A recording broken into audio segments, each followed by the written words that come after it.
মোচা দেখলে কি তোমাদেরও মনে হয় উফ, এত ঝামেলা?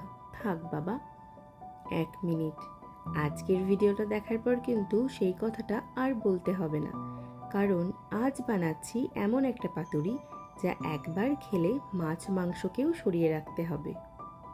কিছু রেসিপি শুধু রান্না নয়, প্রজন্ম থেকে প্রজন্মে বয়ে চলা একটা ভালোবাসার গল্প।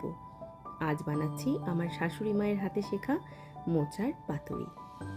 আমি প্রথমে একটা মিক্সিং জারে সর্ষে, পোস্ত, কাঁচা লঙ্কা, নারকেল কোড়া ও নুন দিয়ে একটা পেস্ট বানিয়ে নিয়েছি। এবারে সিদ্ধ করে রাখা মোচাটা হাতের সাহায্যে খুব ভালোভাবে মেখে নিতে হবে। এবারে ওই পেস্ট করে রাখা মশলাটা মোচার মধ্যে দিয়ে দিয়েছি। এর মধ্যে স্বাদমতো নুন, হলুদ আর হ্যাঁ, সর্ষের তেলটা ঢালার সময় কিপটেমি করলে কিন্তু চলবে না, একটু বেশি পরিমাণে সর্ষের তেল দিতে হবে। সমস্ত উপকরণগুলো দিয়ে খুব ভালোভাবে হাতের সাহায্যে মেখে এটাকে রেস্ট হতে দিতে হবে 30 থেকে 40 মিনিটের জন্য। এবারে কলার পাতায় অল্প করে মিশ্রণটা দিয়ে এর মধ্যে উপর থেকে অল্প একটু সর্ষের তেল আর চিরা কাঁচা লঙ্কা দিয়ে কলার পাতাটাকে সুন্দর করে ফোল্ড করে নিতে হবে।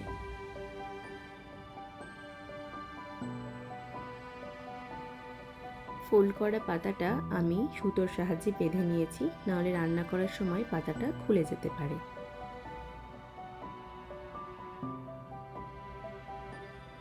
এবারে একটা প্যান গরম করে তার মধ্যে সর্ষের তেল দিয়ে পাতুরিগুলোকে ঢাকা দিয়ে রান্না হতে দিতে হবে।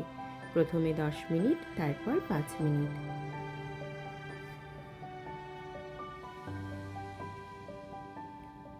স্টিম খুলতেই যে গন্ধ বেরোবে, বিশ্বাস করো, পাশের ঘরের মানুষও এসে জিজ্ঞেস করবে আজ কি রান্না হচ্ছে।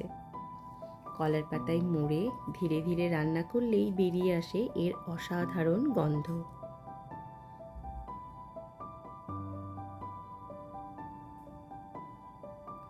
এবারে এই মোচার পাতুরি গরম গরম ভাতের সাথে পরিবেশন করে ফেলো। বাড়িতে এটা বানিও আর আমাকে জানিও যে তোমাদের কেমন লাগলো।